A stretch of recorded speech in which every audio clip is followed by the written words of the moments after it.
બનાસકાંઠા જિલ્લાના વાવ તાલુકાના મિની દ્વારકા તરીકે ઓળખાતા યાત્રાધામ ઢીમા ગામના યુવાને તારીખ 1-3-2024 થી 7-3-2024 સુધી વિશ્વ યુવા મહોત્સવમાં રશિયા ખાતે 190 દેશોની વચ્ચે ભારત દેશનું પ્રતિનિધિત્વ કરીને વતન પરત આવતા ઢીમા ગ્રામજનોને સંસ્કાર વિદ્યાલય હાઈસ્કૂલ અને પ્રાથમિક શાળાના નાના બાળકો દ્વારા આજે તારીખ 14-3-2024 રોજ ઢીમા પ્રાથમિક શાળા ખાતે સ્વાગતનો કાર્યક્રમ રાખવામાં આવ્યો હતો, જ્યાં યુવાનનો વિવિધ પુષ્પ આપીને સ્વાગત કરવામાં આવ્યું હતું।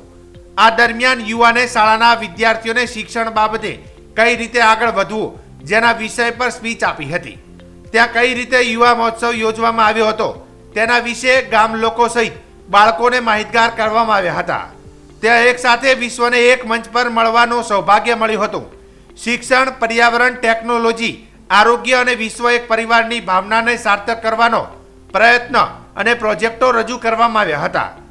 ઉત્તર ગુજરાતમાંથી માત્ર એક Harchandbhai Shankarbhai Chauhan PhD scholar speaker અને સમગ્ર ગુજરાતમાંથી 15 યુવાનો અને ભારતમાંથી 360 યુવાનો આ વિશ્વ યુવા મહોત્સવમાં જોડાયા હતા।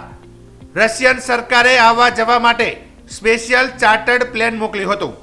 વિશ્વના તમામ દેશો સમૃદ્ધ અને સશક્ત બને, પર્યાવરણ જાગૃતિ કેળવાય, આરોગ્ય વિષયક અને ટેકનોલોજી વિષયક તેમજ શિક્ષણની ગુણવત્તાને વધુ સમૃદ્ધ કેવી રીતે બનાવી શકાય તેમજ માનવીય મૂલ્યોનું જતન કેવી રીતે કરી શકાય વગેરે જેવા વિષયો પર કોન્ફરન્સો યોજવામાં આવી હતી।